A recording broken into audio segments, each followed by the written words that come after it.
일주일간 잘 보호해 주시고 저희가 다시 하나님의 진리의 말씀 앞에 섰습니다. 주님, 저희에게 지혜와 명철 허락해 주셔서 하나님 말씀 잘 깨달을 수 있도록 도와주시고, 주님 집중력을 허락해 주시고 피곤치 않게 하시고, 아버지 하나님 이 시간을 통해서 하나님 말씀을 배우고, 주님 그 말씀을 배움으로 주님을 더욱 알아가고 또 주님을 향한 저희의 마음이 더욱더 커지고 더욱 밀착하고, 아버지 하나님 그리함으로 아버지를 기쁘시게 하고 우리 모두에게 큰 유익된 시간으로 주님 인도해 주시기를 간절히 기도하옵고 원합니다. 아버지 하나님께서 저희를 홀로 두지 아니하시고 진리의 영을 보내셨고 또 기록된 말씀을 저희 손에 들려주셨습니다. 주님께서는 이 말씀, 이 진리의 말씀을 올바로 나누어서 하나님 앞에 부끄러움을 당하지 않는 일꾼 되도록 공부하라고 말씀하셨습니다. 저희가 그 말씀에 순종해서 하나님 말씀 배울 때 주님 뜻이 저희를 통해서 이루어지게 하시고 저희는 더욱더 성숙해서 주님 뜻을 알아가는 그 지식에서 알아갈 수 있도록 성장해 갈 수 있도록 인도해 주시기를 간절히 바라옵고 원합니다. 아버지 하나님, 여러 가지 사정으로 또 참석지 못한 형제들 있는 처소에서 동일하게 붙들어 주시고 부족한 자에게 이 말씀의 사역을 맡기셨는데 이 말씀의 사역을 잘 감당할 수 있도록 주님의 영으로 충만하게 채우시고 지혜와 명철 더하여서 주님을 영화롭게 할 수 있도록 인도해 주시기를 간절히 기도하옵고 우리 주 예수 그리스도 이름으로 기도하옵나이다. 아멘. 예, 지난 시간에 우리 첫 번째 환상이죠. 예, 여러 가지 환상들 중에서 첫 번째 환상을 거의 끝냈습니다. 그래서 우리 15절까지 했고요. 우리 16절과 17절 조금 보완하도록 하겠습니다. 16절과 17절 1장입니다. 스가랴서 1장 16절과 17절에 조금 하고 오늘은 두 번째 환상서부터 공부를 하도록 하겠습니다. 자, 은매화 나무들 사이에 있는 그 말들의 표현이었죠. 여러 가지 이 환상 중에서 첫 번째는 은매화 나무들 가운데 있는 말들에 대한 환상이었는데요. 16절 보시면 그러므로 주가 이같이 말하더라. 내가 긍휼히 여기며 예루살렘으로 돌아왔은즉, 긍휼히 여기며 예루살렘으로 돌아왔은즉 사람들이 그 안에 내 집을 건축할 것이요 예루살렘 위에 먹주를 지리로라. 만군의 주가 말하노라. 또 외쳐 이르기를. 자, 이때 또라고 하는 말은 17절 맨 끝둔에 다시라고 번역한 단어하고 똑같은 단어입니다. 또 외쳐 이르기를. 만군의 주께서 이같이 말씀하시되 내 도시들이 형통하여 다시 널리 퍼지리라. 주가 다시 시온을 위로하며 다시 예루살렘을 택하리라 하라 아니라. 여기서 이 다시라고 번역한 단어나 또라고 번역한 단어는 똑같은 말인데요. 무슨 말이냐면은 사실은 이 영어 단어는 yet입니다. Y-E-T, yet. 아직도란 말입니다. 여전히. 그러니까 그치지 말고 이제는 뭐 포로로 사로잡혀가서 이제는 뭐 이제 우리 다 끝났다. 우리도 그렇죠? 신앙생활 하다가 너무 낙담되면 에이 이제 뭐 다 모든 게 끝인가 보다. 근데 그게 아니고 하나님께서 여기 말씀하신 것처럼 다시 상황이 좋지 않더라도 다시 그러니까 여전히 외쳐 이르기를 만군의 주께서 이같이 말씀하시되 내 도시들이 형통하여 다시 널리 퍼지리라 이렇게 말씀하십니다. 자, 우선 16절부터 보시면 그러므로 주가 이같이 말하노라. 자, 비록 이스라엘이 포로 가운데 있었지만 하나님께서 우선 조치를 취하셨다. 즉 주도권을 하나님께서 잡으신 거예요. 우리가 보통 이니셔티브를 누가 잡느냐. 하나님께서 먼저 백성들을 돌보기 위해서 지금 나서셨습니다. 겉보기에는 지금 상황이 15절에 보시면 이교도들이라고 하는 그 이교도들, 이스라엘 백성 이외의 이교도들이 아주 안락하게 지내고 이스라엘 백성들도 포로로 사로잡혀가가지고 안주해 있는 상태입니다. 뭐 이 정도면 됐지라고 하는 안주해 있는 상태인데 그러나 하나님께서 먼저 일어서셔서 하나님의 뜻을 성취하시기 위해서 16절 보시면 주가 이같이 말하노라. 내가 긍휼히 여기며 예루살렘으로 돌아왔은즉. 자, 내가 중요합니다. 내가. 왜냐하면 이스라엘 백성들은 그저 꿈꾸는 게 어떻게든지 예루살렘으로 돌아가서 평안히 원래 자기의 고향으로 돌아가서 평안히 거하는 그것을 늘 소망으로 삼고 있었고 또 우리 그리스도인들도 빨리 이 눈물 계곡 이 세상 빨리 끝내고 어떻게든지 하늘나라에 가서 좀 편히 쉬어야 되겠다. 그래서 아유 주님 좀 빨리 왔으면 좋겠다. 이런 얘기들을 좀 우리가 합니다마는 그러나 사실은 예루살렘에서 평안히 거하는 것보다도 또 우리가 하늘나라에서 평안히 거하는 것보다도 지금 우리 안에 계신 주님 또 예루살렘도 마찬가지 어떠한 상태에 있든지 간에 주님이 함께 하시면 그 상태가 곧 최상의 상태라는 거죠. 그래서 여기도 지금 주께서 예루살렘으로 돌아왔은즉, 우선순위가 주님이고요. 모든 축복이나 또 우리의 바라는 바 또 그 어떠한 것보다도 주님께서 항상 우선이 돼야 모든 축복이나 또 그 이외에 뒤따르는 모든 것들이 뒤따라온다는 것이죠. 자, 여기서도 지금 주님께서 우선순위를 우선적으로 먼저 말씀하십니다. 주가 이같이 말하노라. 내가 긍휼히 여기며 예루살렘으로 돌아왔은즉 사람들이 그 안에 내 집을 건축할 것이요 예루살렘 위에 먹주를 치리로다. 만군의 주가 말하노라. 여기서 예루살렘 위에 먹주를 친다고 하는 것은 여긴 그 위에는 건축이죠. 짓는 것이고, 여기서는 우리가 얘기하는 소위 말하는 확장 또는 재건축에 대한 얘기입니다. 이스라엘 백성들이 떠나갈 때 예루살렘이 다 파괴되어 버렸기 때문에 재건축한다는 내용이죠. 이 내용은 뒷부분에. 자, 뿐만 아니라 외쳐 이르기를, 뭐라고 외쳐 이르냐. 만군의 주께서 이같이 말씀하시되 내 도시들이 형통하여, 첫 번째 형통, 두 번째 다시 널리 퍼지고, 셋째 시온을 위로하며, 넷째 예루살렘을 택한다. 이와 같은 메시지를 여전히 외치라 그랬는데, 그 외치고자 하는 상황은 어떤 상황인가. 70년 동안 유도의 백성들이 포로로 잡혀와 있는 상황이죠. 상황이 안 좋아요. 그 다음에 하나님께서 돌려보내서 재건하라고, 즉 성전을 재건축하라고 돌려보냈는데 방해꾼들, 사마리아인들이 방해를 해서 방해꾼들로 말미암아 지금 낙담해 있는 상태입니다. 그 다음에 아직 성전을 다 회복을 못해서 그 무너진 성전 앞에서 보니까 참 해야 될 일이 암담한 거죠. 그래서 힘이 쭉 빠져있는 그러한 상태이지만 항상 하나님께서는 상황을 보는 게 아니라 그 뒤에서 역사하실 하나님을 보라는 얘기죠. 그래서 비록 그러한 상황에서도 여전히 외쳐 이르기를, 만군의 주께서 이같이 말씀하시되 내 도시들이 형통하여 다시 널리 퍼지리라. 주가 다시 지온을 위하여 위로하며 다시 예루살렘을 택하리라. 그래서 핵심은 주님입니다. 주님. 이 주라고 하는 새카맣게 아주 써 있는 것은 영어로 LORD가 4개 다 대문자라 그랬죠. 그래서 이것이 여호와라고, 히브리 말로 여호와고, 그것을 우리말로 번역을 하면은 나는 곧 난이라 이렇게 번역을 한다고 우리가 출애굽기 3장에서 말씀을 드린 적이 있었습니다. 자, 그래서 그는 나는 곧 난이라고 하신 그분께서 함께 하시면 16절에 나와 있는 것, 건축, 먹줄 치는 것, 또 17절에 나와 있는 것, 도시가 형통한 것, 널리 퍼지는 것, 이때 널리 퍼진다는 얘기는 예루살렘뿐만 아니라 아브라함에게 언약하신 그 넓은 영토를 얘기합니다.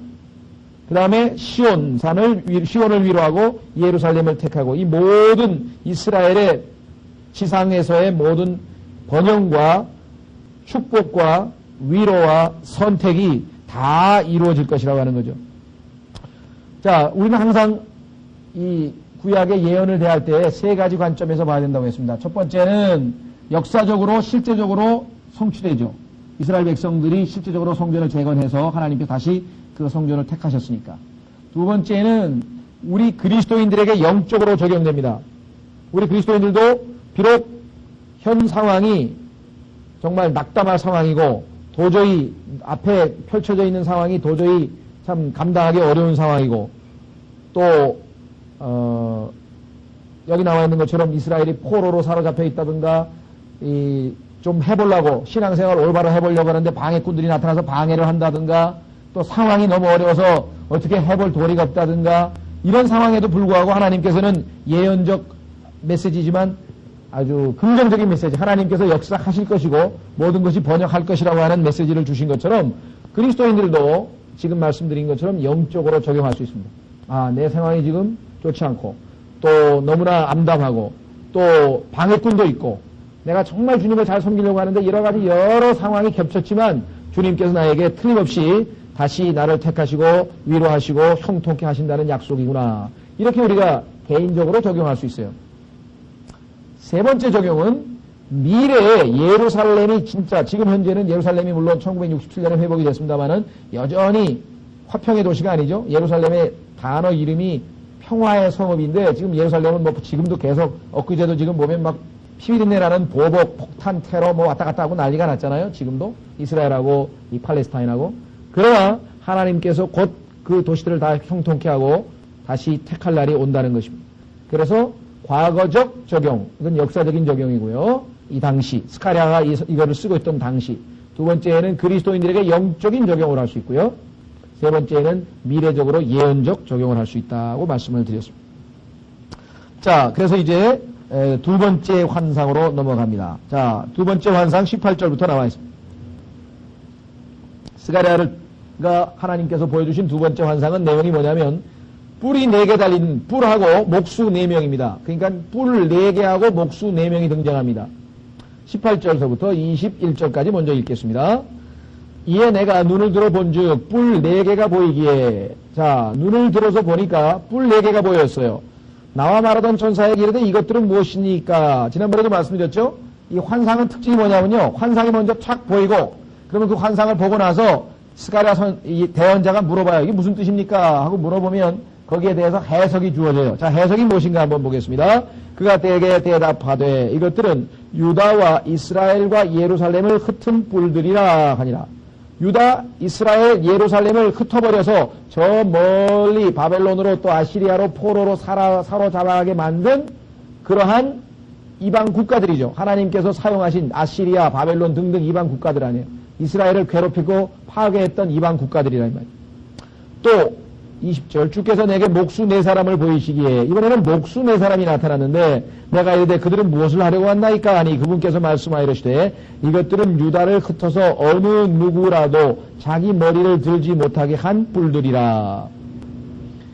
그러나 그러니까 여기서 지금 이 뿔들을 얘기하는 겁니다. 그런데 이 뿔들을 어떻게 하기 위해서, 심판하기 위해서 하나님께서 보내신 자들이 목수예요. 그러나 이 목수들이 와서 그것들을 문질러 벗기고, 문질러 벗긴다는 얘기는 여러분들 그 왜 뭐죠?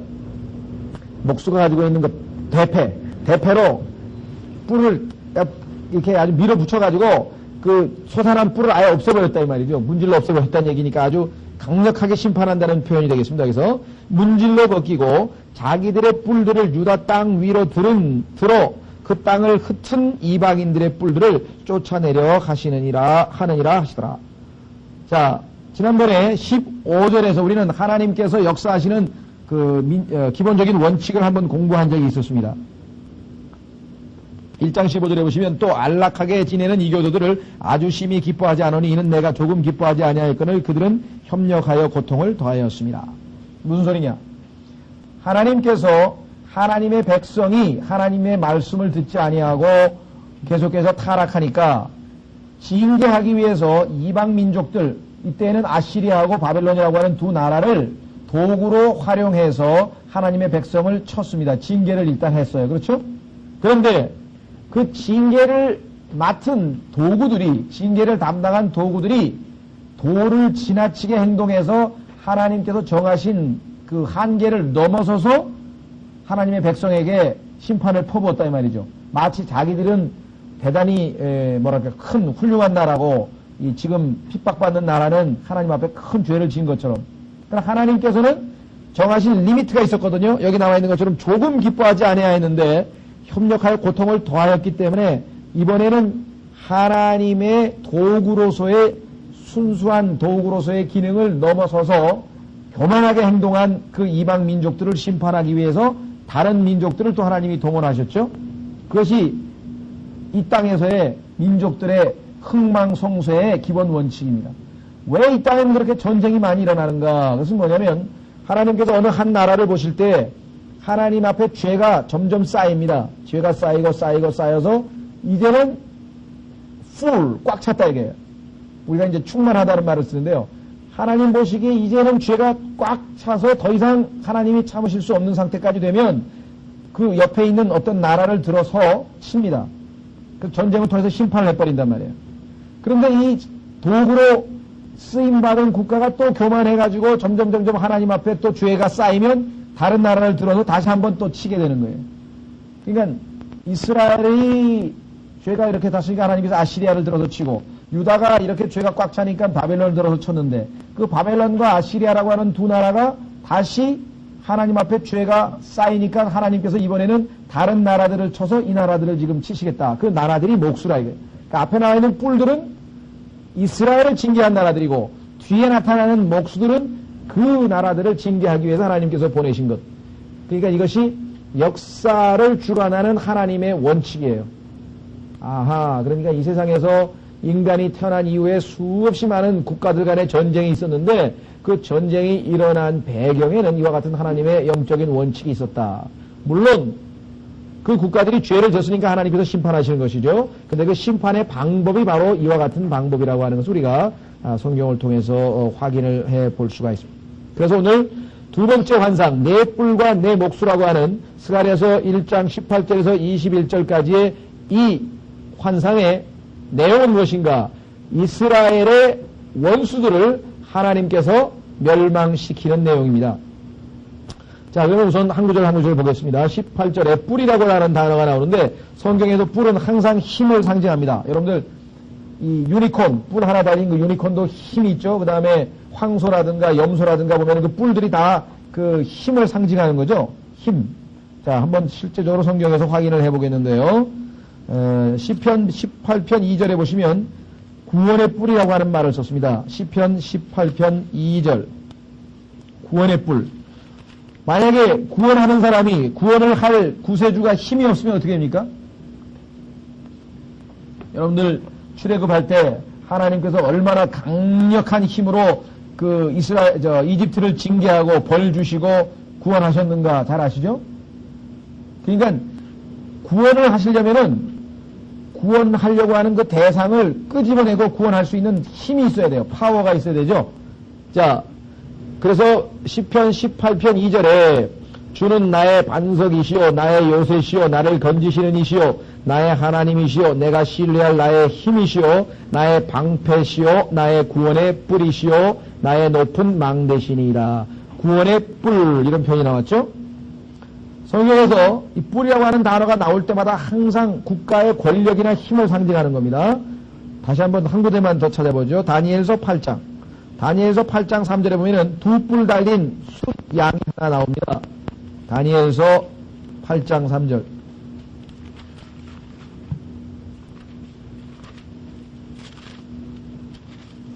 다니엘서 8장 3절에 보시면요. 그때 내가 눈을 들어본즉 보라 강 앞에 두 뿔 가진 수장 한 마리가 서 있는데 그 두 뿔이 길었으며 한 뿔이 다른 뿔보다 길었고 그 긴 것은 나중에 난 것이더라. 이렇게 돼 있죠. 자, 그래서 그 뿔이 권력을 상징해서 나중에 그 한 뿔이 꺾이는 장면들이 여기에 나오게 됩니다. 자, 그래서 이 뿔은 두 뿔은 8장 20절에 해석이 되어 있어요. 그 8장 3절에 두 뿔이 있는데 그 두 뿔이 누구냐? 8장 20절. 내가 본 두 뿔 달린 숫 양은 메대와 페르시아의 왕들이요. 이렇게 되어 있죠? 21절에 거친 숫 염소는 그리스의 왕이며 그 두 눈 사이에 큰 뿔은 첫째 왕이라. 뿔 보면은 주로 왕이나 왕국입니다. 왕이나 왕국. 다시 말하면 권력, 힘을 상징하고 있다는 것을 우리가 알 수 있죠. 자, 그래서 우리는 다시 스가랴서 1장 18절로 보시니까 뿔 4개가 보였으니까 4개의 권력. 19절 스가랴서 1장 19절 나와 말하던 천사에게로도 이것들이 무엇이니까 하니 그가 내게 대답하되 이것들은 유다와 이스라엘과 예루살렘을 흩은 뿔들이라.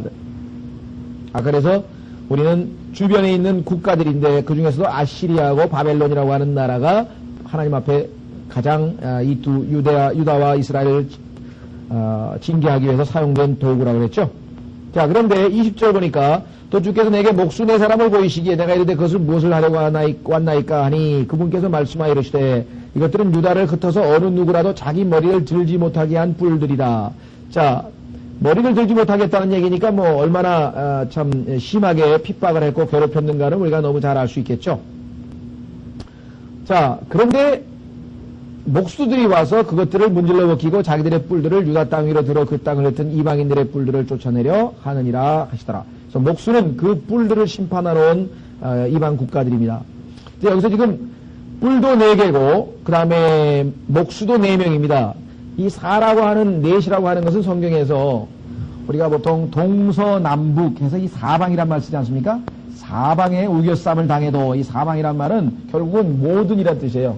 동서남북. 그래서 결국은 주변에 있는 이스라엘을 둘러싸고 있는 모든 주변 국가들을 얘기를 하게 됩니다. 그래서 때로는 동쪽에 있는 나라가 이스라엘을 치고 때로는 서쪽에 있는 나라가 치고 때로는 북쪽에 있는 나라가 치고 때로는 동서남북. 여러분들 이 네 나라를 한 나라에 한정시키지 말고 이스라엘을 둘러싸고 있는 모든 국가들, 예를 들면 이스라엘의 동쪽에는 무슨 국가가 있습니까? 모압이라고 하는 나라가 있죠. 모압. 그 다음에 암몬. 모압과 암몬이 바로 그 요단 우측에 있는 나라들이잖아요. 지금의 이제 지금으로 치면 요르단이라고 하는 나라겠죠. 예. 그 다음에 북쪽에는 시리아가 있죠. 골란고원 북쪽에. 북쪽에는 시리아가 있고 그 우측에는 아시리아가 있고 그 다음에 그 우측으로는 갈대아라고 해서 갈대아라고 하는 바벨론이 있고 서쪽으로는 당시에 팔레스타인, 즉 블레셋이라고 하는 국적이 있었죠. 블레셋은 이집트가 있고 그러니까 이스라엘을 둘러싸고 있는 그 동서남 모든 그 적들을 이방인 국가들을 표현하기 위해서 여기서 네 뿔이라고 하는 말, 네 목수라고 하는 사라고 하는 말이 동원됐는데 이것은 우리가 요즘에도 사용한다. 사방에서 몰려온다 그러면은 모든 방향에서 다 몰려온다고 할 때 우리가 사방이란 말 쓰죠. 예, 그렇습니다. 자, 그래서 이 네 뿔과 네 목수에 대해서는 우리가 이스라엘을 둘러싸고 있는 모든 국가들이라고 하는 것을 우리가 아시면 되겠고요. 자, 그 다음에 그 문질러 벗기고 그래서 아주 이건 정말 이 대패로 그 나무를 싹 이렇게 뭐랄까 팬다 그러죠. 대패로 패다 보면 나중에 완전히 다 없어지듯이 그렇게 아주 완전히 이 멸망시킨다고 하는 의미로 이 목수들이 사용하는 목수와 그 대패라고 하는 그런 비유가 상징이 여기에 쓰였다고 보면 되겠습니다. 자, 그래서 결국은 이방인들의 뿔들을 어떻게 한다? 쫓아내려 하신다라고 맨 마지막 써있죠. 이것이 이스라엘 백성들에게는 얼마나 큰 위로가 됐겠어요. 야, 이 주변에 있는 모든 원수들로 인해서 늘 괴롭고 그래서 시편에 보면은 이 원수들 언제든지 하나님께서 막아달라 그러고 보호해달라 이 원수들로부터 보호해달라 그러고 이스라엘 백성들은 늘 그 기도가 시편의 거의 대부분이 그거 아니에요?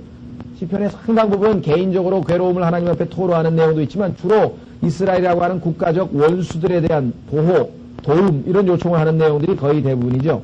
그래서 결국은 이방인들의 뿔들을 쫓아내서 이스라엘을 존속시키시는 하나님의 뜻이 여기 나와 있습니다. 여러분들 그 출애굽기 3장에서 보시면 3장인가요? 6장인가요? 모세가 하나님 앞에서 떨기나무 앞에서 이 불타는 나무를 떨기나무를 보는 장면이 나오죠. 3장이군요. 3장에 보면은 그 호렙산 하나님의 그 호렙산에서 떨기나무 가운데서 불꽃 속에서 떨기나무가 불이 붙었는데 소멸되지 아니하는 모습을 보고 모세가 아주 신기하고 아주 너무 놀랬죠. 그 사막에서 떨기나무에 분명히 불이 붙었는데 안 타는 거예요. 불이 붙었으면 소멸이 되고 다 재가 돼야 되는데 안 타고 있는 모습을 하나님께서 보여주셨습니다. 그런데 그것은 장차 이스라엘이 그와 같은 불시험을 당하죠. 많은 민족들로부터 불시험을 당하나 결국은 뭐예요? 영원히 타지 않고 존재하는 영원히 하나님께서 보호하시는 그러한 하나님의 섭리적인 것을 이때 보여주셨는데 그 내용은 말라키 3장에 또 중복돼서 나옵니다. 말라키 3장에서 그 떨기나무가 이스라엘 민족이라고 하는 것을 하나님께서 보여주시는데요. 말라키 3장 6절. 자, 말라기 3장 6절에 보시면 주께서 이렇게 말씀하십니다. 나는 주여 변치 아니하는 자니 그러므로 너희 야곱의 아들들은 소멸되지 아니하였느니라. 소멸되지 않는다고 하는 이 표현이 바로 다른 데 쓰인 게 아니라 어디에 쓰였다 그랬습니까? 떨기나무. 아까 떨기나무를 봤는데 소멸되지 아니한 모습 봤죠. 예, 그래서 이스라엘 역사가 바로 그 떨기나무처럼 늘 불시험 가운데 불 가운데 있었으나 한 번도 완전히 소멸되지 아니하고 살아남은 그 이스라엘 민족을 보여준다고 했습니다. 오늘도 마찬가지 70년 포로 가운데에서 멸망되지 아니하고 다시 하나님께서 그 이방인들의 뿔들을 쫓아내서 이스라엘 원수들을 물리치시고 보호하시는 장면이 지금 이 스가랴서 두 번째 환상에 잘 나와 있습니다. 그래서 우리는 영적으로 여기서 배울 수 있는 좋은 교훈은 무엇인가? 비록 내가 처해 있는 환경이 원수들에 의해서 우겨싸움을 당하고 꼭 그 원수들이 실제적으로 나를 괴롭히는 사람뿐만 아니라 환경적으로도 어려운 처지에 놓여 있을지라도 하나님께서 결국은 그 내 뿔들을 다 제거하시고 결국은 우리를 회복시키시고 위로하신다고 하는 그런 영적인 적용을 우리에게 그리스도인들에게도 얼마든지 할 수가 있습니다. 자, 그렇게 해서 우리 이제 2장으로 넘어가면 세 번째 환상이 나옵니다. 자, 세 번째 환상은 무엇인가? 측량하는 환상이 나옵니다. 측량줄을 들고 있는 사람, 세 번째 환상. 자, 이 스가랴서 2장서부터 6장까지는요, 계속해서 여러 가지 환상들이 나오는데 그 내용의 초점은 전부 다 예루살렘과 성전의 재건입니다. 다 내용이 뭐냐면, 6년에 이스라엘 백성들을 침공을 해가지고, 예루살렘을 침공을 해가지고, 586년에 완전히 파괴시켜버렸어요. BC 586년에. 그래서 성전이 완전히 다 무너졌는데, 그것은 이스라엘의 어떤 뭐랄까, 상징을 다 없애버린 거 아니겠어요? 그래서 70년 포로가 된 다음에 제일 먼저 성전 건축을 하러, 성전을 재건하러 왔는데, 하나님께서 그 성전 재건과 관련되어서 위로를 주시고 힘을 주시고 그들을 격려하시기 위해서 지금 환상을 보여주는 장면입니다. 자, 그래서 예루살렘과 성전 재건에 관한 내용들이 2장서부터 6장까지 나오는데요. 자, 그래서 이제 예루살렘의 회복 한번 보겠습니다. 2장 1절부터. 또 내가 또 눈을 들어본즉 한 사람이 손에 측량줄을 가진 것이 보이기에 내가 이르기를 당신은 어디로 가느냐? 한즉 그가 내게 이르되 예루살렘을 측량하여 그 너비와 그 길이를 알아보고자 하노라 하니라. 자, 측량한다고 하는 것은 여러분들이 벌써 건축을 하기 위한 준비 작업이죠. 성경에 보면 이 측량에 대해서 여러 군데에서 나오는데요. 여러분 잘 아시는 천년왕국의 성전, 천년왕국 때 성전을 측량하는 장면도 에스겔서 40장에 보면 나오지 않습니까? 하나님께서 에스겔이라고 하는 선지자에게 보여준 장면도 똑같아요. 한번 확인해 보겠습니다. 40장, 에스겔서 40장 3절. 에스겔서 40장 3절.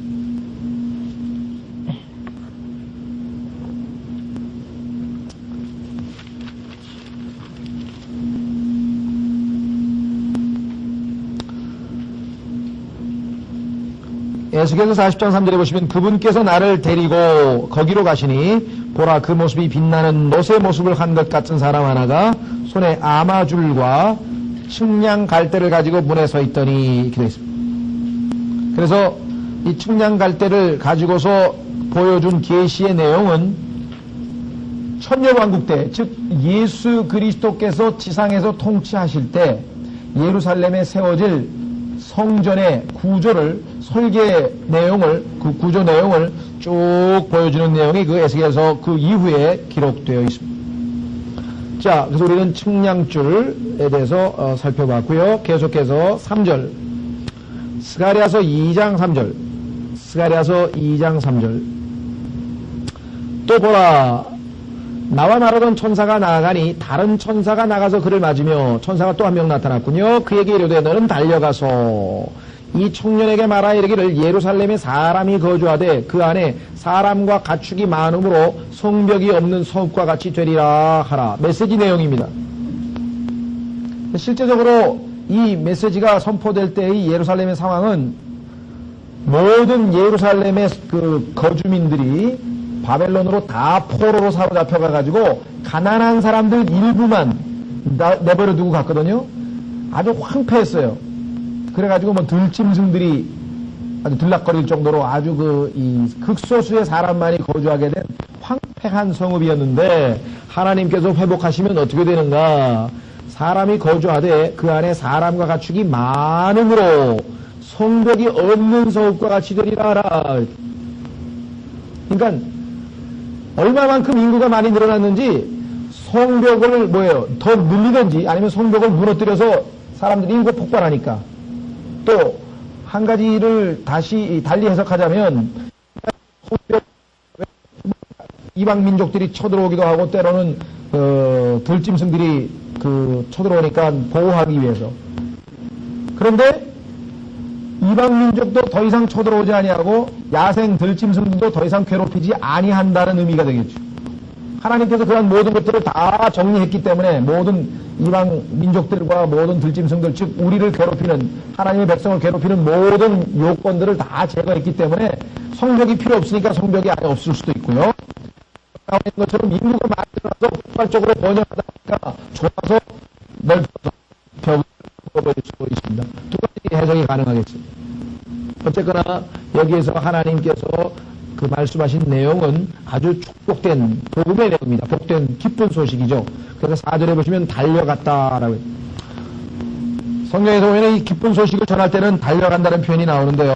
이사야서 49장 이사야서 49장에 보시면 기쁜 소식을 증거할 때 뛰어간다, 달려간다 표현이 나오죠.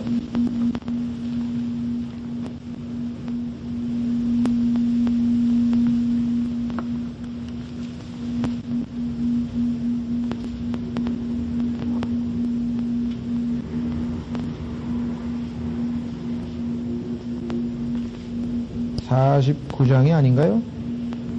이사야서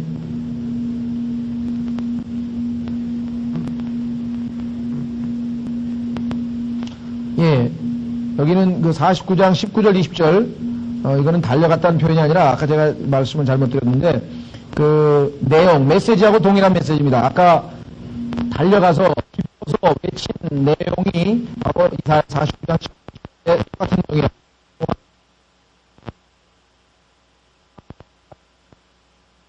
아까 말했죠? 예루살렘이 황폐하고 적막하게 됐다. 파멸을 당하였던 내 땅이 쫓겨가면서 완전히 황폐.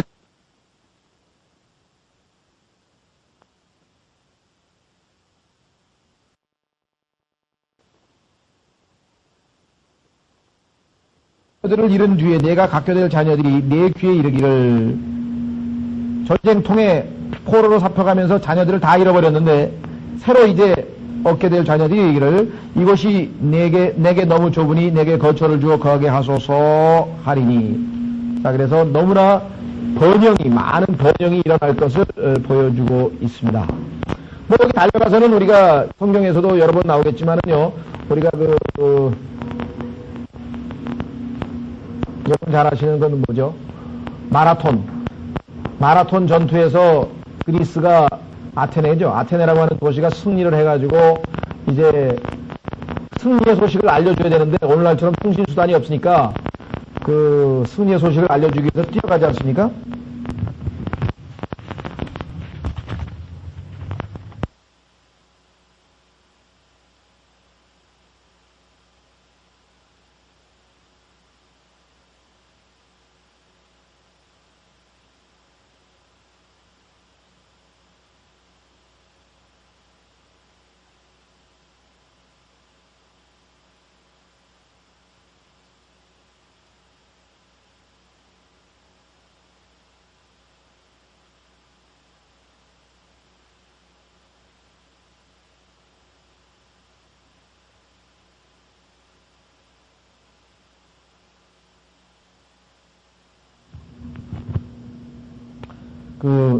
괜찮으시죠? 예.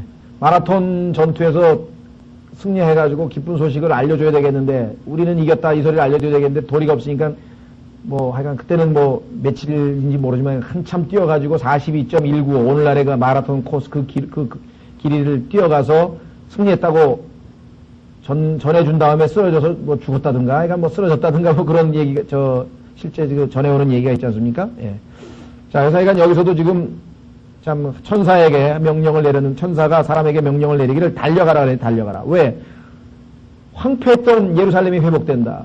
그 들짐승이 들라다니던 그 예루살렘이 이제는 더 이상 황폐하지 아니하고 많은 인구가 거주하고 하나님께서 그것을 회복시킨다라고 하는 그런 기쁜 소식이었습니다. 자, 그래서 여기 보면은요, 4절에 보시면 그에게 이르되 너는 달려가서 이 청년에게 말하여 이르기를. 자, 이 청년이 누구냐? 우리는 성경에 나와 있으니까 이 청년일 뿐 더 이상 알 수가 없잖아요. 근데 여러분, 이 청년이라고 하는 이 청년을 몰몬교라고 하는 그 교파에서는 그 몰몬교의 창시자가 있어요. 그 사람 이름이 조셉 스미스라고 하는 사람인데, 그 조셉 스미스가 바로 이 청년이다, 이게. 그렇게 해석하면 벌써 사람들은 가짜구나가 알아야 되는데 그걸 또 진짜로 믿고 쫓아다니는 사람도 있다, 이게. 그래서 조셉 스미스가 이 청년인데, 이 청년이 지금 그 임무를 부여받았는데, 그러면 천사는 누구냐? 천사의 이름은 모론이라고 합니다. 이 사람들이 모론이라고 하는 천사인데, 이 천사가 스미스에게 이 소식만 알려준 게 아니라 금으로 된 이 판이 있어요. 금으로 된 이 판에 새겨져 있는 계시를 보여주어서 그거를 미국에 있는 무슨 땅에 가가지고 팠더니 그 실제 계시가 나왔어요. 그래서 그거를 책으로 만든 게 소위 요즘에 그 몰몬교 사람들이 보는 몰몬경입니다. 우리는 하나님 말씀에 이 기록된 66권의 성경 이외에 그 어떠한 말씀을 더하거나 빼거나 변개시키거나 할 때 그것이 하나님으로부터 얼마나 큰 징계를 받는가. 심지어는 성경에서 하나님을 거짓말장애로 만드는 자라 그러지 않았습니까? 자, 그런데 이 몰몬교는 성경 플러스 뭐예요? 몰몬경 이게 들어가 있다. 로마 가톨릭 교회는 성경 플러스 뭐예요? 외경 플러스 교황의 칙령 플러스 전통. 성경에다가 뭘 집어넣게 되면은 항상 모든 이 순수성에 손상이 가고 문제가 생기죠. 몰몬경의 내용하고 성경의 내용하고 틀린 게 한두 개가 아닌데 어떤 게 우선순위겠어요? 이 사람들은 몰몬경이라는 거예요. 교황이 지시한 내용하고 성경에 나와 있는 내용하고 틀리면은 어떤 게 우선입니까? 당연히 성경이 우선인데 이 사람들은 그게 아니라 이거죠. 교황의 말이 우선이 된다. 그래서 우리가 늘 하나님의 말씀인 기록된 성경을 최종 권위라고 얘기하는 이유는 성경의 권위보다 다른 어떤 권위가 있다면 이미 그것은 하나님의 뜻에서 벗어난 것이다. 오늘날 우리가 상식적으로 생각할 때 하나님의 말씀을 넘어서는 그런 게 얼마나 많이 있습니다. 하나님께서 성경에 분명히 금하고 있는데 행하고 있는 것들이 있죠. 우리 제가 이 기존 교회에 다니는 분들을 늘 참 염두에 두기 때문에 강력하게 얘기는 못하지만 늘 말씀드립니다. 성경에도 하나님께서 집사, 그다음에 목사 두 가지 직분만 있는데 권사, 권찰 어디 그런 게 어디 있냐 이게. 예를 들면 또 분명히 목사는 한 아내의 남편이라 그래야 됐고 집사도 한 아내의 남편이라 그랬는데 그 하나님 말씀을 싹 무시하고 전부 다 여자들 집사 만들고 다 여자도 장로도 하고 목사도 하고 만약 이렇게 되면 이건 절대로 이 하나님의 말씀을 최종 권위로 두고 있는 사람의 태도가 아니죠. 어떤 분들은 그걸 굉장히 가볍게 보려고 하는 사람이 있어요. 그런 거는 다 시대가 바뀌어가지고 요즘에 다 여자들이 다 얼마든지 하나님 섬길 수 있으니까 인적 자원 활용 차원에서 여자들에게 집사, 권찰, 권사 이런 걸 주면 잘하지 않겠냐. 그런 직분 안 줘도 얼마든지 할 수 있잖아요. 그런 직분을 굳이 가지려고 하는 것 그 자체가 이미 하나님의 말씀에 대한 순종하지 않는 태도라고 하는 것을 우리가 늘 염두에 둡니다. 그 이외에도 이제 우리가 여러 가지 제도권에서 이제 하는 것들이 많지만 가장 쉽게 우리가 성경에서 정면으로 성경을 거부하는 것 중에 하나가 바로 성경에서 분명하게 제시한 내가 아는 여자 집사님 중에서도 훌륭한 분이 참 많아요. 그분들에게 때로는 한번 물어봐요. 성경에 분명하게 집사는 한 아내의 남편이라 그랬는데 어떻게 해서 여자가 집사를 붙이고 다닙니까? 그렇게 깊이 생각 못 해봤는데요. 그 정도 나오는 것도 아주 순수한 분이고요. 별걸 다 시비야. 이러면 이제 이거는 이제 얘기가 안 통하는 거고. 제일 쉬운 거 왜냐면 복잡한 걸 얘기하면은 또 못 알아들으니까 제일 쉬운 거를 얘기해서 성경에 써 있는 그대로 읽어보라고 한번. 집사는 한 아내의 남편이라고 성경에 써 있는데 그게 가볍게 여겨지면은 하나님의 말씀에 대한 존중이 아니죠. 그건 굉장히 무거운 얘기입니다. 왜냐면 성경에 기록될 정도로 하나님께서 선별해서 기록해 놓은 내용이거든요. 예를 들면 그래서 하여간 누굽니까? 조셉 스미스라고 하는 사람이 이 청년이고 또 그것이 천사가 모론이고 그래서 이제 우리는 몰몬경을 하나님께 주셨다 이런 얘기는 참 우리가 볼 때는 너무나 상식에서 벗어난 얘기인데도 어떻게 해서 그런 것들을 받아들이고 다 믿고 그다음에 미국의 유타주라고 하는 유타라고 하는 주는 거의 전체가 다 3분의 2 이상이 다 이 몰몬교도로 다 돼 있거든요. 그리고 그들은 한국에 보면은 다 젊은 사람들 다 이게 와서 봉사하잖아요. 2년 내지 3년 동안은 완전히 그 풀타임으로 그 복음 전하고 그 몰몬교죠. 복음이 아니라 몰몬교 내용 전파하는 그런 선교사를 해야 또 무슨 내세가 보장이 되고 나중에 가면은 하늘에 있는 별 하나씩 다 준다고 또 이상한 보상을 또 내세워 가지고 저 별은 나의 별 하면서 이제 저거는 이제 내가 다스리고 하여간 우리가 생각할 땐 이런 것을 믿을까 싶은데 이 영적인 세계는요 하나님께서 건전한 사운드 마인드인데요. 우리에게 주신 것은 건전한 생각의 영이라 그랬어요. 디모데후서 1장 7절에 보면은 하나님께서 우리에게 주신 게 첫 번째는 두려워하는 영이 아니라 그랬어요. 만약에 우리에게 구원을 잃어버릴 것 같은 두려움이라든가 어떤 공포심 이런 것들이 생긴다면 이건 하나님이 주신 영이 아니고, 두 번째는 사랑의 영이라 그랬습니다.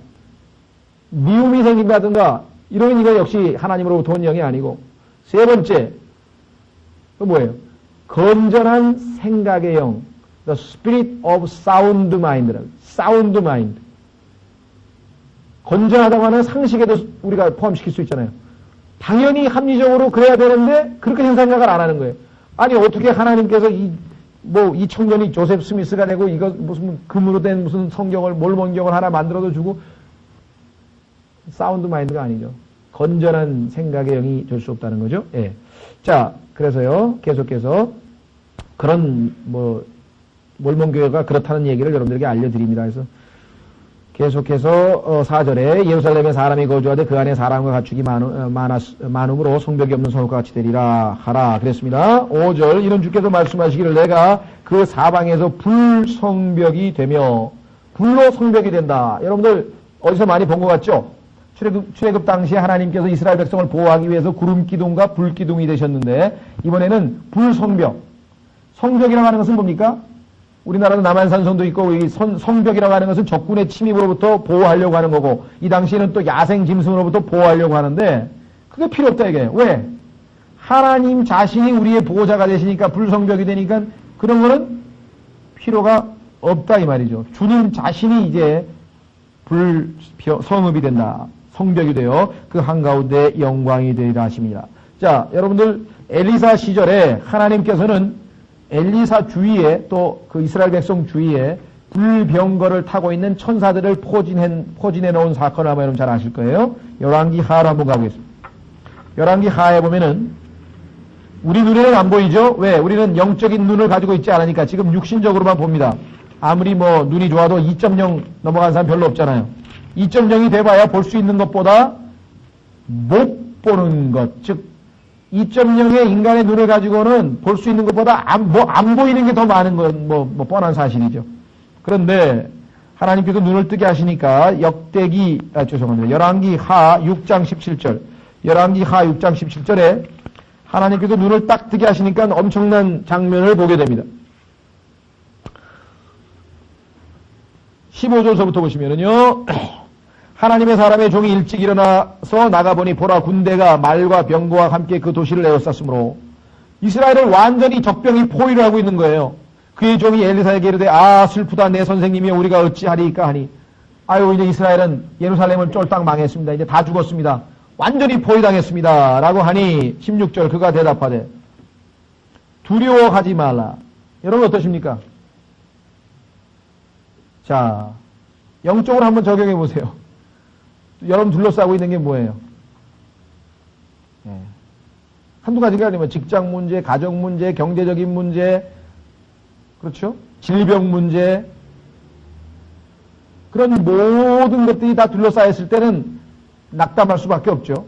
여기 엘리사의 종처럼 슬프다 내 선생님이 우리가 어찌하리이까 하니 그가 대답하되 두려워하지 말라. 왜? 우리와 함께 한 자들이 그들과 함께 한 자들보다 많으니라 하고, 기도하여 이르되, 기도하면 영안이 뜨이고 믿음이 생기면 그러한 모든 장애물들과 이러한 것들을 능히 이겨낼 수 있는 믿음이 생깁니다. 뭐라고 했습니까? 주여 원하건대 그의 눈을 열어서 보게 하옵소서 하니 주께서 그 청년의 눈을 여심해 그가 보니 보라 불말과 불병거가 산에 가득하여 엘리사를 둘렀더라. 그렇죠? 하나님께서 당시에는 천사들을 보내가지고 이렇게 이스라엘을 보호하고 계셨습니다. 지금도 보이지 않는 가운데 우리를 보호하고 계세요. 저는 가끔 가다가 운전을 실수해가지고 아차 싶을 때가 있어요. 왜? 백밀러의 사각지대라는 게 있잖아요. 안 보일 때 있잖아요. 끼어들었는데 그냥 뒤에서 빵빵 하는 거예요. 이렇게 보니까 안 보이는 그 사각지대에 들어가가지고 그냥 깜짝 놀라는 거죠. 또 어떨 때는 어떤 이상한 사람이 그냥 내 앞으로 확 끼어들어가지고 막 지나가는 경우도 있고요. 그때마다 그냥 깜짝깜짝 놀라는 거예요. 또 알게 모르게 하나님께서 얼마나 우리를 보호하셨는지도 사실은 잘 모릅니다. 지금 여기 있으니까 모르지 나중에 하나님 앞에 가면은 어떠한 위험에 처했는데 어떻게 보호하셨는지 어떻게 알 수 있는가? 성경에 베드로전서에서 하나님의 뭐예요? 능력으로 보호하고 있다고 분명히 기록됐다. 그러니까 우리는 지금 하나님이 보호하시지 않으면은 내가 먹는 음식에 뭐 무슨 이상한 물질이 들어가 있는지, 내가 숨 쉬는 공기에 뭐가 들어가 있는지, 내가 가는 곳에 마귀가 어떤 함정을 포함하는지 이건 모르는 거예요. 보이지 않는 세계가 얼마나 우리 주변에 많냐 이게. 하나님께서 지금 보호하고 있습니다. 이스라엘 백성도 이렇게 보호하셨고 아예 스가랴서에 보면은 하나님께서 이스라엘의 불성벽이 되어주시겠다고 이렇게 말씀하시죠. 여러분들 뭐 저는 양치기를 안 해봤습니다만 상식적으로 양치기도 잠은 자야 될 거 아니에요. 밤에. 목동이 밤에 잘 때 어떻게 하겠습니까? 야생 짐승들이 들짐승들이 와서 그 양들을 뭐 뺏어가게 하려면은 횃불 펴놓고 불 펴놓고 아무래도 자겠죠? 예. 자, 그래서 그 불이라고 하는 것은 양치기가 잘 때도 지켜주는 것이고 구름기둥, 불기둥으로 주님께서 이스라엘 백성들을 이집트로부터 보호하셨고 이번에는 불성벽이 되게 하겠다고 이렇게 말씀했습니다. 자, 그러니까 그것뿐만 아닙니다. 5절 끝부분에 그 한가운데서 영광이 되리라. 자, 이스라엘 백성들을 외곽에서 즉 바깥에서는 불성벽이 되셔서 보호해 주시고 예루살렘 성읍 안에서는 이스라엘의 영광이 되어서 나타나시고 안팎으로 이스라엘 백성의 안팎으로죠. 우리도 마찬가지입니다. 바깥에서 우리를 보호하시고 우리를 먹이시고 모든 걸 주시면 또 우리 안에 내주하시는 주님께서 우리에게 기쁨을 주시고 힘 주시고 믿음 주시고 일으키고 소생시키시고 마찬가지. 자, 시편 3편 3절에 보시면 바로 이 동일한 내용이 안과 밖으로 안팎으로 우리를 늘 함께 하시는 주님이 묘사되어 있습니다. 시편 3편 3절. 시편 3편 3절입니다. 시편 3편 3절. 그러하오나 오 주여 나는 나의 방패시요. 방패는 뭐예요? 보호, 방패. 나의 영광이시요. 영광. 여기도 똑같죠? 성벽, 불성벽, 영광, 방패, 영광. 자, 그런데 이 문맥을 보세요. 어떤 문맥인가? 1절 주여 나를 괴롭히는 자가 어찌 그리 많게 되었나이까. 일어나 나를 치는 자가 많나이다. 많은 사람이 내 혼에 대하여 말하기를 그는 하나님께 도움을 받지 못한다 하나이다. 조롱까지 했습니다. 그러하오나 오 주여 주는 나의 방패시요 나의 영광이시요 그랬습니다. 안팎으로 우리를 도우시는 주님의 모습을 여기서 우리가 확인해 볼 수가 있습니다. 자, 다시 스가랴서 오시면은요, 영광이란 말이 있는데 왜 영광이냐? 여러분들 아마 에스겔서를 읽으신 분들은 하나님의 영광이 떠나는 장면을 아마 보셨을 거예요. 하나님의 영광이 예루살렘 성전에서 떠나는 장면이 나옵니다. 에스겔서 11장을 보십시오. 에스겔서 11장에 보면은 하나님의 영광이 떠나는 장면이 선명하게 나옵니다. 돌아오시는 장면이 바로 이 스가랴서에 나와 있죠. 에스겔서 11장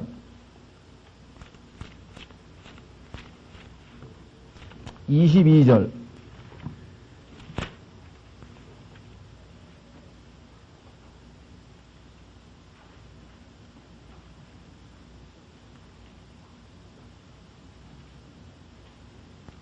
자,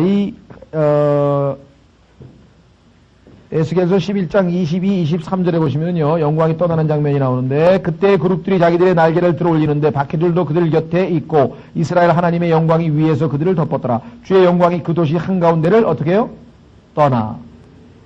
이스라엘 백성들이 하나님 앞에 큰 죄를 짓고 계속해서 타락했으니까, 하나님께서 이제 영광이 떠나시면서 결국은 이방 민족들에 의해서 멸망당하고 포로로 사로잡히게 되죠. 여기 분명하게 그 도시 한가운데를 떠나 위로 올라가서 도시의 동쪽에 있는 산 위에 서니라. 그런데 이번에는 스가랴서에 보면은 주님께서 그 한가운데서 영광이 된다. 다시 돌아오시는 거죠. 영광이 된다. 자, 그런데 우리는 예수 그리스도께서 재림하실 때 예루살렘에 앉으셔서 영광의 보좌 위에 앉으셔서 통치하시는 장면이 마태복음에 나옵니다. 그렇죠? 한번 확인해 보겠습니다. 예수님께서 재림하셔서 이 지상에서 통치하실 그 보좌의 이름이 영광의 보좌라고 기록되어 있어요. 영광의 보좌 한번 확인해 보겠습니다. 마태복음 25장 25장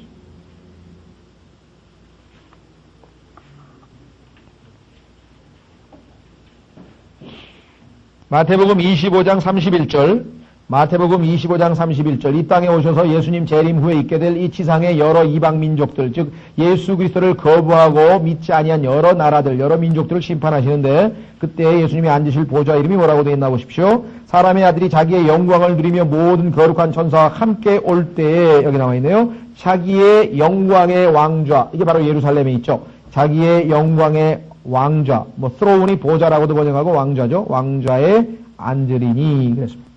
그렇다면 스가랴서에 나와 있는 영광은 뭐예요? 다름 아닌 예수 그리스도를 예표하고 있는 거죠. 예수 그리스도께서 오실 것을 말씀하고 있습니다. 자, 다시 우리는 스가랴서로 돌아가서 6절부터 보겠습니다. 2장 6절. 주가 말하노라. 오호라 오호라 너희는 나오며 북쪽 땅에서 피할지어다. 이는 내가 너희를 하늘에 내 바람같이 널리 흩어지게 하였음이니라. 주가 말하노라. 자, 이제 그 내용을 보면은 북쪽 땅에서 피할지어다. 왜? 아까도 말씀드렸죠. 동서남북 중에서 이제 북쪽으로 이스라엘 백성들이 포로로 사로잡혀 갔는데요. 자, 그러니까 북쪽 땅으로 포로 사로잡혀간 사람은 이스라엘 북왕국 10지파고, 그 다음에 7절은 오 바벨론의 딸과 함께 거하는 시오나, 이것은 예루살렘, 즉 유다를 얘기하죠. 그래서 아마 6절은 이스라엘 10왕국에 해당하는 10지파고, 7절은 아마 2지파, 유다와 베냐민 지파를 보여주는 것 같습니다. 자, 그래서 포로로 사로잡혀가 있는 사람들, 흩어진 이스라엘 사람들, 이러한 사람들에게 이제 선포를 합니다. 어떻게 하라고? 이제 피할지어다. 돌아오라 이거죠. 예루살렘으로. 이는 내가 너희를 하늘에 네 바람같이 널리 흩어지게 하였음이니라. 우리는 1장에서, 스가랴서 1장에서 하나님께서 이스라엘 백성들을 흩어버리신 사건, 그래서 70년 동안 포로되게 한 사건을 이미 공부한 바 있습니다. 즉 하나님께서 흩어버렸었어요. 전에. 그렇죠? 이 나쁜 소식이었어요. 그런데 이제는 그 징계가 다 끝나고 하나님께서 이제 회복하신다고 하는 내용이 나온단 말이에요. 그래서 이제 돌아오라고 북쪽 땅에서 피할지어다. 7절 오 바벨론의 딸과 함께 거하는 시오나, 바벨론으로 포로로 사로잡혀갔으니까 유다가, 너는 내 자신을 건질지어다. 자, 이거 오해하시면 안 됩니다. 내 자신을 건진다고 하니까 그러면은 스스로 자기가 자기 자신을 구원한다는 소리냐? 성경적 표현입니다. 하나님께서 시키시는 대로 순종하면 그것이 바로 자기가 자기 자신을 건지는 거죠. 성경에서 이 내 스스로를 건지라, 내 자신을 건지라고 하는 표현은 하나님의 말씀에 순종할 때 하나님께서 이루시는 일이라 이 말입니다. 자, 그러니까 하나님께서 이제 우리는 이 스가랴서에서 이방 왕 고레스라 그랬죠. 고레스라고 하는 이방 왕을 하나님께서 감동을 시키셔서 이가 예루살렘에 성전을 건축하러 갈 하나님의 백성들은 다 돌아가라 하고 칙령을 내렸죠. 하나님께서 이스라엘을 돕고 계신 첫 번째 것이요. 그 다음에 두 번째는 하나님께서 여기 직접 말씀하셨잖아요. 선지자를 보내서 이제는 돌아가라 그랬단 말이에요. 그러니까 주변 환경적으로도 이제 이방 민족이 더 이상 이스라엘 백성으로 하여금 예루살렘으로 돌아가는 것을 막거나 방해하지 않습니다. 두 번째, 하나님께서 대원자를 보내서 직접 또 독려하고 계십니다. 결국은 이스라엘 백성이 바벨론에 그대로 눌러 앉아야 될 이유가 없다는 것이죠. 언제든지 주님께서 부르시는 대로 떠나야 됩니다. 그래서 결국은 돌아오는 거예요. 그래서 8절에 뭐라고 되어 있습니까? 만군의 주께서 이같이 말씀하시되 그 영광이 있은 뒤에 그분께서 너희를 노략한 민족들에게 나를 보내셨나니 너희에게 손을 대는 자는 그분의 눈동자에 손을 대는 것이니라. 그렇습니다. 여러분들 뭐 눈동자라고 하는 말 잘 아시죠? 눈동자. 사람에게 있어서 제일 예민한 거 사람의 그 눈동자 아니에요. 거기에 조그마한 먼지나 뭐 하나만 달라붙어도 얼마나 눈이 쓰리고 눈물이 주르륵 나고. 그러니까 이스라엘 백성들을 손대는 것은 하나님에게는 눈동자를 손대는 거나 마찬가지니까 하나님께서 이스라엘 백성들을 얼마나 소중하게 여기는가, 얼마나 정말 아끼는가를 아주 너무나 좋은 멋진 비유로 얘기를 했습니다. 그렇죠? 그래서 그분의 눈동자에 손을 대는 것이니라. 그런데 7절에 보면 바벨론의 딸과 함께 거하는 시온이라. 만약에 이스라엘 백성들이 하나님 말씀도 잘 듣고 착하게 살고 누가 봐도 정말 본이 되는 그러한 경우라면 우리도 아끼고 눈동자처럼 보호할지 모르지만 하나님은 그러한 상태가 아니라 지금 여기 보니까 뭐야? 바벨론의 딸과 함께 거하고 있어요. 근데 바벨론은 우상 숭배의 상징 아닙니까? 그러니까 너무너무 말 안 듣고 엄청나게 타락한 상태에 있어도 여전히 하나님께서는 이스라엘 백성들을 눈동자로 취급하고 아끼고 보호하신다는 이야기입니다. 여러분들 여기 지금 이 바벨론의 딸, 바벨론은 모든 이방 종교 우상 숭배의 아주 이 창시자고요. 그 이후에 나온 민족들 있죠? 이방 민족들, 그리스, 로마, 이러한 민족들이 다 바로 바벨론의 딸입니다. 바벨론이 시작이고 바벨론 제국에 뒤이어서 아시리아, 페르시아 그 다음에 나온 여러 국가들이 있는데 전부 다 우상을 숭배했던 국가들이죠. 자, 그래서 여기서 바벨론의 딸과 함께 지낸다는 얘기는 이 위드라고 하는 전치사는 우리도 이 세상에서 살죠. 이 세상 가운데 살긴 살아요. 그러나 이 세상 사람들과 함께 살아서는 안 된다고 성경에서 분리를 명령하셨잖아요. 분리. 세상으로부터 분리. 근데 이스라엘 백성들은 이 주변 민족들과는 완전히 분리돼서 순수한 종교와 순수한 혈통과 순수한 습관과 순수한 풍습과 모든 것을 하나님의 거룩한 백성으로서 살아야 되는데 그걸 다 내팽개치고 완전히 바벨론 딸들과 함께 노는 거예요. 함께. 같이 지내는 거예요. 우리는 고린도 전서의 7장에도 보면 나오고 고린도전서 6장에도 보면은 하나님의 백성들은 뭐예요? 나오라 그랬잖아요. 벨리알과 그리스도가 어찌 함께 하겠느냐라고 성경에서 분명하게 말씀하고 있지 않습니까? 예, 그럼에도 불구하고 지금 이스라엘은 완전히 이 바벨론의 딸과 함께 거하는 처지에 놓였습니다. 그러나 하나님께서는 그 8절에 주께서 같이 말씀하시되 영광이 있은 뒤에, 자, 영광은 아까 말씀드렸지만 예수 그리스도의 재림을 얘기하잖아요. 예수 그리스도께서 되돌아오신 뒤에 그 다음에 어떻게 됩니까? 그분께서 너희를 노력한 민족들에게 나를 보내셨나니 이제 심판한다 이 말이에요. 심판. 9절 보세요. 보라 내가 그들 위에 내 손을 흔들 것인즉 재판한다 하나님께서, 예수님께서. 그래서 어떻게 돼요? 그들이 자기 종들에게 노략거리가 되리라. 옛날에는 이스라엘 백성들이 자기 종들 아니에요.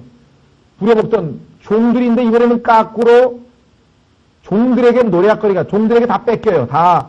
그러니까 이스라엘이 주인이 되고 이스라엘을 괴롭혔던 민족들이, 이방 민족들이 오히려 종들이 되는 모습을 보여줍니다. 그래야면 만군의 주께서 나를 보내신 줄을 너희가 알리라. 왜 그렇습니까? 이스라엘은 그런 역사를 일으킬 능력이 있지 않았거든요. 너무나 비참하고 나약하고 두렵고 그런 상황에서 하나님의 은혜로 이러한 모든 일들이 이루어진 것을 알기 때문에 그러한 일들이 이루어졌을 때 이스라엘 백성은 하나님께 영광을 돌리게 된다. 이 말씀이죠. 자, 그러면은 아까 말씀드린 것처럼 여기 이스라엘 백성을 심판하는 장면 아까 마태복음 24장에 봤죠? 마태복음 24장에서 우리가 본 것처럼 하나님께서 이제 25장에서 봤죠? 민족들에게 나를 보내셔서 이제 심판을 하시게 될 것입니다. 근데 그 심판하는 방법은 예수님께서 직접 심판도 하지만 또 한 가지 방법이 있어요. 그 방법은 예레미야 51장을 보겠습니다. 하나님의 백성인 이스라엘도 예수 그리스도와 함께 이방 민족을 심판하는 데 동참하게 된다는 내용입니다. 한번 확인해 보겠습니다. 예레미야 51장 20절. 예레미야 51장 20절에 보시면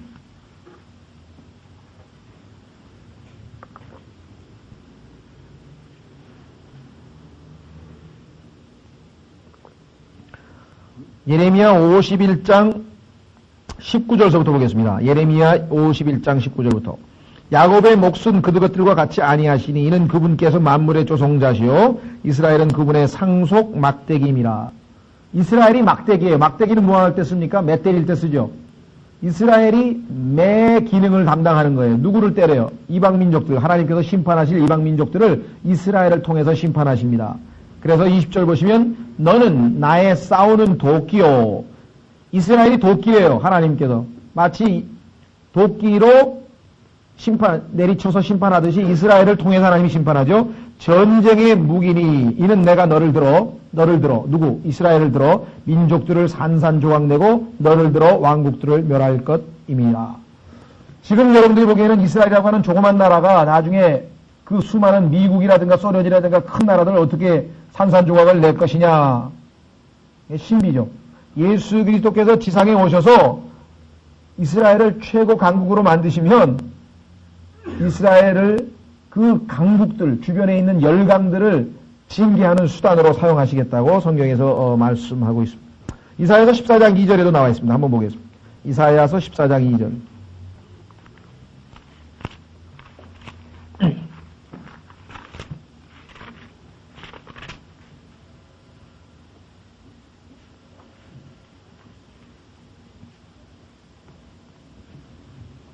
이사야서 14장 2절에 보시면은요. 1절 2절 주께서 야곱에게 긍휼을 베푸시며 여전히 이스라엘을 택하사 그들의 본 땅에 두시리니 타국인들이 그들과 연합하여 야곱의 집에 붙을 것이며 백성이 그들을 취하여 자기들의 초소로 데려오리니 이스라엘 집이 주의 땅에서 그들을 소유하여 여기 나와있죠. 그 다음에 뭐예요? 남종과 여종으로 삼겠고 아까 나왔죠. 이방 민족들이 이스라엘의 종이 된다 그랬잖아요. 종들이 오히려 노략을 한다 그랬잖아요. 자기를 사로잡았던 자들을 사로잡으며 자기를 학대하던 자들을 다스리리라. 즉 옛날에 이스라엘을 괴롭히고 학대했던 자들이 까꾸로 이제는 이스라엘의 종노릇 하게 될 것을 여기서 분명하게 보여주고 있습니다. 재림 때도 마찬가지입니다. 여러분들 출애굽 당시에 이스라엘 백성들이 이집트 사람들로부터 많은 금품, 금은을, 폐물을 빌려가지고 그것을 다 노략해서 뺏어가지고 나왔죠. 그거 혹시 기억하세요? 그 이스라엘의 10번째 재앙 때 마다들이 죽게 되잖아요. 그러니까 이스라엘 백성, 이집트 사람들이 너무나 이제 괴로워가지고 이스라엘 사람들만 보면 그냥 공포에 질리는 거예요. 왜냐 하나님의 심판 때문에. 그래서 빨리 좀 가졌으면 하고 바랬는데 하나님께서 뭐라고 얘기했어요? 가서 그들에게 금과 은과 모든 폐물을 다 보물을 빌리라 그랬잖아요. 그래서 그거 좀 빌려달라 그러니까 빌려줄 테니까 빨리 가라. 다 싸가지고 금은 보물 다 주면서 빨리 가라고 제발 좀 10번의 그 재앙에 완전히 지쳐버린 거예요. 그게 여기서 얘기하는 노략이거든요. 노략질이라고 하는 건 전쟁에 나가서 다 전리품을 빼앗는 것을 노략이라고 그러잖아요. 지금 스가랴서 나와 있는 그 노략이라고 하는 단어가 바로 그 단어 아니에요? 예. 그 스가랴서 우리 지금 금방 읽은 그 내용에 2장 9절에 보면은 보라 내가 그들 위에 내 손을 흔들 것인지 그들이 자기 종들에게 노략거리가 된다 했잖아요. 노략. 그리하면 만군의 주께서 나를 보내준 너희가 알리라. 자, 여러분들 천년왕국 때는 어떻게 됩니까? 이스라엘 백성들이 지금 이방 민족들을 노략 대상으로 삼아서 다 빼앗고 심판하고 또 영적으로 보면은 우리 그리스도인들이 어떻게 돼요?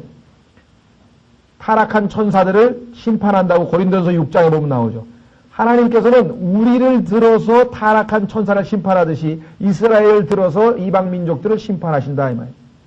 그래서 같은 원리로 우리가 적용해 볼 수가 있습니다. 다음 시간에 우리 유다 지파의 사자인 예수 그리스도가 이스라엘 민족들도 사자라고 하는 말을 썼어요. 예수님이 유다 지파의 사자인데 이스라엘 민족도 사자로서 예수 그리스도를 도와서 이 이방 민족의 심판에 가담하게 됩니다. 민수기 23장에 나와 있는데 나중에 한번 여러분들이 한번 찾아서 보시면 되겠습니다. 오늘 우리가 내린 결론은 하나님께서 이와 같은 모든 일들을 주관하시되 참으로 놀라운 사실은 역으로 포로로 사로잡혔던 유다인들은 하나님의 은혜로